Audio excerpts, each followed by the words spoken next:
সূরাতুস সাবা তারতিবিন নুজুল নাজিলের ধারাবাহিকতা তথা কোন সূরার পর নাজিল হয়েছে সে বিবেচনায় এটি 58তম সূরা। এর আগে নাজিল হয়েছে সূরা লোকমান এবং পরে নাজিল হয়েছে সূরা জুমার। তারতিবিল মাসহাব বর্তমান কোরআন মাজিদের বিন্যাস অনুযায়ী এটি 34 নম্বর সূরা। এই সূরাটির আগে রয়েছে সূরা আহজাব এবং পরে আছে সূরা ফাতির। এই সূরাটিতে আয়াত আছে 54টি। সূরাটি মাক্কি, কেননা এটা মাক্কি যুগের মাঝামাঝি সময়ে নাজিল হয়। এই সূরাটির নাম যে সাবা তার একটি রহস্য আছে। আমরা জানি সাবা প্রাচীন ইয়ামানের একটি সমৃদ্ধ রাষ্ট্রের নাম ছিল। তো এই সূরার 15 থেকে 21 নম্বর আয়াতে উল্লেখ করা হয়েছে যে আল্লাহ তাআলা সাবা অঞ্চলের অধিবাসীদের বিপুল প্রাচুর্য দিয়েছিলেন, কিন্তু তারা আল্লাহর প্রতি কৃতজ্ঞ হয়নি, বরং তার পয়গাম থেকে মুখ ফিরিয়ে নিয়েছে। তাই শক্তি হিসেবে তাদের উপর চাপিয়ে দেওয়া হয়েছিল বাঁধ ভাঙ্গা প্লাবন।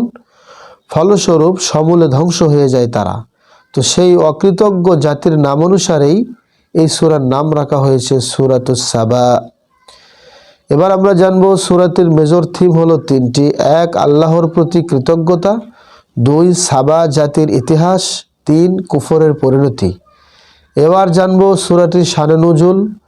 শানে নুজুল যদি আমরা দেখতে চাই তাহলে তাফহিমুল কোরআন 12 নম্বর খণ্ডের 149 নম্বর পৃষ্ঠা খুললেই পেয়ে যাব। তো সেখান থেকে কিছু কথা চয়ন করা হয়েছে, সেটা হলো মানব জাতির জন্য এই সূরাতে আল্লাহ তাআলা দুই পক্ষের নমুনা তুলে ধরেছেন। এই দুই পক্ষকেই দুনিয়ার বুকে দেওয়া হয়েছে বিশাল সিংহাসন, রাজত্ব ও ক্ষমতা। তবে মজার ব্যাপার হলো এই দুই দল দুই দিকের রাস্তা ধরেছে। এখানে এক পক্ষে দেখানো হয়েছে দাউদ ও সুলাইমান আলাইহিমাস সালাতু ওয়াস সালামকে, আর আরেক পক্ষে দেখানো হয়েছে সাবা জাতি। দাউদ ও সুলাইমানকে আল্লাহ বিশাল সাম্রাজ্য দিয়েছিলেন। বিশেষ করে সুলাইমান আলাইহিস সালাতু ওয়াস সালাম তো পশু পাখির কথা পর্যন্ত তিনি বুঝতে পারতেন। সুবহানাল্লাহ। তিনি চলাচল করতেন বাতাসে ভেসে। অন্য কোনো বাহনের কোনো প্রয়োজন তার ছিল না, হয়তো না। বিপুল ক্ষমতার মালিক হয়েও তার অহংকার তিনি দেখাননি, দাম্ভিকতাও প্রকাশ তিনি করেননি, বরং তাদের রবের সামনে তারা ছিলেন বিনম্র গোলাম। অপরদিকে সাবা জাতিকে আল্লাহ বিশাল সাম্রাজ্য ও ক্ষমতা দিয়েছিলেন। ক্ষমতার দাপটে তারা ধরাকে সরা জ্ঞান করত, আল্লাহকে রব হিসেবে কখনোই মেনে নেয়নি। ফলে একটা সময় যখন তাদেরকে সমূলে উপড়ে ফেললেন, ইতিহাসের পাতায় তাদের নামটাই এখন শুধু বাকি আছে, আর কিছু নেই। এই ঘটনাগুলো উল্লেখ করে আল্লাহ তাআলা মক্কার মুশরিকদের সতর্ক করার জন্যই নাজিল করেন এই সূরাটি। এবার আমরা জানব সংক্ষিপ্ত আকারে সূরা সাবার সেগমেন্ট হলো 3টি। মৃত্যুর পর আবার জেগে উঠতেই হবে, এটা 1 নম্বর সেগমেন্ট। 2 নম্বর সেগমেন্ট হলো নবীদের প্রত্যাখ্যান এবং এর সমালোচনা। 3 নম্বর মুক্তির রাস্তা বন্ধ হওয়া। এই সূরার একটা ফজিলত হলো মুসনাদ আহমদের 16982 নম্বর হাদিস, কোরআনের যেসব সূরার কলেবর 100 আয়াতের কম সেসব সূরাকে বলা হয় মাসানি। তো ইনজিলের পরিবর্তে আল্লাহ তাআলা মাসানি সূরাগুলো আমাদের নবীকে উপহার দিয়েছেন। এরকম একটি সূরা হলো সূরা সাবা। কজ অ্যান্ড এফেক্ট হলো আল্লাহর রাস্তায় একটি পয়সাও ব্যয় করলে তিনি এর উত্তম প্রতিদান দিবেন। সুবহানাল্লাহ। সেন্ট্রাল থিম এই সূরা সাবার তাওহীদ, রিসালাত ও আখিরাতের ব্যাপারে অবিশ্বাসীদের ওপর আপত্তি। এই সূরার গতিপথ হলো 4টি। আল্লাহর পরিচয় ও পরকালের বাস্তবতা। 2, কৃতজ্ঞতাবোধ বনাম অবাধ্যতা। 3, অহংকারী নেতৃবৃন্দ। 4, আপত্তির জবাব ও সতর্কতা। এবার আমরা জানবো এই সূরার আয়াতগুলোতে কি কি বিষয় আলোচনা করা হয়েছে। শুরুতে 1 থেকে 9 নম্বর আয়াতে পরকালের সত্যতা এবং এর প্রতিদান নীতির উপরে আলোকপাত করা হয়েছে। 10 থেকে 14 নম্বর আয়াতে দাউদ ও সুলাইমান আলাইহিস সালাতু ওয়াস সালামের উপর আল্লাহর অনুগ্রহের বিবরণ দেওয়া হয়েছে। 15 থেকে 19 নম্বর আয়াতে সাবা জাতির ইতিহাস ও বাঁধ ভাঙ্গা প্লাবনের ঘটনা বর্ণিত হয়েছে। 20 থেকে 21 নম্বর আয়াতে শয়তানের প্ররোচনার ব্যাপারে আলোচনা করা হয়।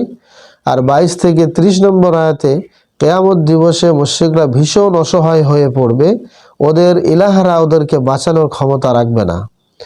31 থেকে 33 নম্বর আয়াতে কাফেররা যেখানে যে কোনো মূল্যে কোরআনের ওপর অবিশ্বাস ধরে রাখতে প্রস্তুত ছিল, বিচার দিবসে এসব পথভ্রষ্টরা নিজেদের মধ্যে তর্কে জড়াবে। 34 থেকে 39 নম্বর আয়াতে ধনীদের ভোগ বিলাসিতার অবস্থা বর্ণিত হয়েছে, আর আল্লাহর বিধান অমান্য করার ক্ষেত্রে এরাই বেশি এগিয়ে থাকে। 40 থেকে 42 নম্বর আয়াতে হাশরের মাঠের কিছু দৃশ্য তুলে ধরা হয়েছে। 43 থেকে 45 নম্বর আয়াতে দুনিয়ার মুশরিকদের অবস্থান সম্পর্কে আলোকপাত করা হয়েছে। সর্বশেষ 46 থেকে 46 থেকে 54 নম্বর আয়াতে আল্লাহ তার রাসূলের ব্যাপারে মানুষকে গভীরভাবে ভেবে চিন্তে সিদ্ধান্ত নেওয়ার আহ্বান জানানো হয়েছে। এই ছিল এই সূরাটির ওভারভিউ। এবার আমরা জানব এই সূরাটির কেস স্টাডি। এই সূরাটির কেস স্টাডি হলো, আমরা এই সূরাটি যদি অনুবাদ দেখি তাহলে এই সূরার দুটি আয়াত আছে। 13 এবং 14 নম্বর আয়াত থেকে আমরা যা জানতে পারি তা হলো সুলাইমান আলাইহিস সালাতু ওয়াস সালাম জিনদের দিয়ে নানা কাজ করাতেন। 13 এবং 14 নম্বর আয়াত সূরা সাবা খুললেই দেখবেন সুলাইমান আলাইহিস সালাতু ওয়াস সালাম জিনদের দিয়ে নানান কাজ করাতেন। তো ওসব জিনকে আল্লাহ সুলাইমান আলাইহিস সালাতু ওয়াস সালামের অধীন করে দিয়েছিলেন, কিন্তু তাই বলে জিনরা যে মনের খুশি কাজ করত তা কিন্তু নয়, অর্থাৎ যা মনে চাইতো তা করবে তা কিন্তু নয়। তবে নবীর ভয়ে না করেও উপায় ছিল না। একদিন নবী নামাজে দাঁড়ালেন, এই দাঁড়ানো অবস্থাতেই তার মৃত্যু হয়, কিন্তু জিনরা তা জানতে পারল না। তারা কাজ করে যেতে লাগলো। শেষে উই পোকা যখন লাঠির ভেতরটা খেয়ে খেয়ে খেয়ে একদম ফাঁপা করে দিল, তখন নবী মাটিতে লুটিয়ে পড়লেন। সে সময় জিনরা বুঝতে পারল, আরে নবী তো অনেক আগেই মারা গিয়েছেন। এখান থেকে আমরা একটা পরিষ্কার বার্তা পাই, অবশ্যই অদৃশ্য বা গায়েবের খবর একমাত্র আল্লাহ ছাড়া আর কেউই জানে না। এখানে জিনরা পর্যন্ত জানতো না যে সুলাইমান আলাইহিস সালাতু ওয়াস সালাম তিনি মৃত্যুবরণ করেছেন। জিনরা আমাদের কাছে অদৃশ্য বটে, তাই বলে তারা কিন্তু অদৃশ্যের কোনো খবর জানে না। এজন্য যখন কাউকে দেখবেন যে বেটা জিন নিয়ে ব্যবসায় পা দিয়েছে বা ব্যবসা ফেদে বসেছে, হাজারো সমস্যার সমাধান করে দিচ্ছে, তখন প্রয়োজনীয় ব্যবস্থা নেবেন। এসব ধান্দাবাজদের কাছ থেকে সাধারণ মানুষকে বাঁচাতেই হবে, এটা আমাদের ইমানদারদের দায়িত্ব। এই বিষয়ে আপনারা যদি দেখতে চান, আরও তাফসিরে তাবারিতে এসেছে 241 নম্বর পৃষ্ঠা 19 নম্বর খণ্ড, সহিহ মুসলিমের 177 নম্বর হাদিস, সুনানে তিরমিজির 3068 নম্বর হাদিস। এবার আমরা জানবো এই সূরাটির রিফ্লেকশন বা তাদাব্বুর। আল্লাহ তাআলা দাউদ আলাইহিস সালাতু ওয়াস সালামের পরিবারকে অনেক নিয়ামত দান করেছিলেন। তাকে দিয়েছিলেন নবুয়ত ও রাজত্ব। তার শারীরিক গঠন মজবুত ও শক্তিশালী বানিয়েছিলেন। তামা লোহা হাতের স্পর্শেই গলে যেত। পশু পাখিরাও এসে তাদের সাথে তাসবিহ পাঠ করত। সুবহানাল্লাহ। এই সূরার 13 নম্বর আয়াতে আল্লাহ এসব নিয়ামতের শুকরিয়া আদায়ের আদেশ দিয়েছেন। ও দাউদের পরিবার, তোমরা কৃতজ্ঞতা আদায়ের জন্য কাজ করো। এই আয়াত থেকে আমরা বুঝতে পারি কৃতজ্ঞতা প্রকাশ করতে হয় কাজের মাধ্যমে। এজন্য আল্লাহর দেওয়া নিয়ামতগুলোকে কেবল তারাই আনুগত্যের কাজেই ব্যয় করতে হবে, একমাত্র আল্লাহর আনুগত্যের কাজেই ব্যয় করতে হবে। তার অবাধ্যতায় একটা পয়সাও যেন খরচ না হয় সেদিকে খেয়াল রাখতে হবে। এই সূরার 39 নম্বর আয়াতে আল্লাহ তাআলা আমাদেরকে একটি দারুণ ওয়াদা দিয়েছেন। সবাই খুলবেন সূরা সাবা, খুলে 39 নম্বর আয়াতে দেখবেন আল্লাহ আমাদেরকে কি ওয়াদা দিয়েছেন। তিনি বলেছেন, তোমরা তার আদেশ মতো যা কিছু খরচ করবে তিনি তা পূরণ করে দিবেন। তিনি সর্বোত্তম জীবিকা দাতা। আমরা তো মানুষের মোটিভেশন পেয়েই অনেক কিছু করে ফেলি, তাহলে স্বয়ং আল্লাহ সুবহানাহু ওয়া তাআলা যেখানে বলছেন তার রাস্তায় খরচ করলে তিনি তা পূরণ করে দিবেন, সেখানে তার কিসের অপেক্ষা? সেখানে আর কিসের অপেক্ষা? দান করলে সম্পদ কমে না, বরং বাড়ে। অথচ আমরা সম্পদ বাড়ানোর আশায় দান করি না, বরং আরও সঞ্চয় করে রাখি। এই মানসিকতা থেকে আমাদের বেরিয়ে আসতে হবে। চিন্তা করুন তো, আজকে যদি মৃত্যু এসে আপনাকে ছিনিয়ে নিয়ে যায়, কাল আপনার সম্পদ কি আর আপনার থাকবে? শুরু হবে ওয়ারিসদের টানাটানি। অথচ এর হিসাব কিন্তু দিতে হবে আপনাকেই। তাই আল্লাহর রাস্তায় দান না করে সম্পদের পাহাড় রেখে যাওয়া সম্পদের পাহাড় অবশিষ্ট রেখে যাওয়া কোনো মুমিনের জন্য মানানসই নয়। উদার দিলে দান সাদকা করুন, দেখবেন সম্পদে বারাকা আসবে, আলোয় ভরে উঠবে আপনার ঘরদোর।